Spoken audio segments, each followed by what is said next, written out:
கிறிஸ்துவுக்குள்ளாக நாங்கள் நீதிமான் ஆக்கப்பட்டிருக்கிறோம். எவ்வளவு மகிழ்ச்சி! We have a right standing before God. அவருடைய பரிசுத்தத்தினாலே நாங்கள் பரிசுத்தமாய் இருக்கிறோம்.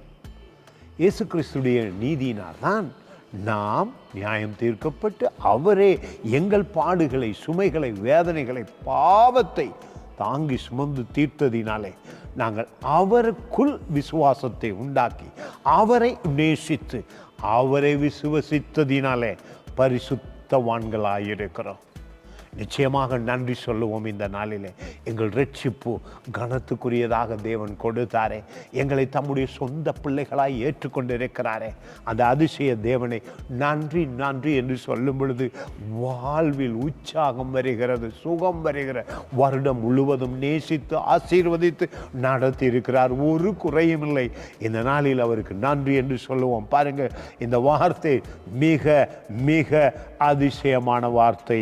30ஆம் அதிகாரத்திலே சங்கீத புத்தகத்திலே 4வது வசனம் மிக மிக அருமையாயிருக்கிறது.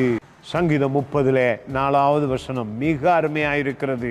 கர்த்தருடைய பரிசுத்தவான்களே அவரை கீர்த்தனம் பண்ணி அவருடைய பரிசுத்தத்தின் நினைவு கூறுதலை கொண்டாடுங்கள். செலிப்ரேட் பண்ணுவோம் நாளை. ஆண்டவரே, வாழ்நாள் முழுவதும், இந்த காலம் முழுவதும் எங்களை ஒவ்வொரு நாளும் ஆயனாயிருந்து ஆசீர்வதித்து குறைகளெல்லாம் எடுத்துவிட்டு எதிரிகளை மேற்கொண்டு எங்கள் தலையில் புது எண்ணெய் அபிஷேகம் தந்து எங்கள் பாத்திரம் நிரம்பி வழியத்தக்கதாக ஒவ்வொரு நாளும் எங்களை ஆசீர்வதித்தீரே ஆண்டவரே. வருடம் முழுவதும் உம்முடைய பிரசன்னத்தை கண்டோம். உமக்கு நன்றி ஆண்டவரே. God bless you.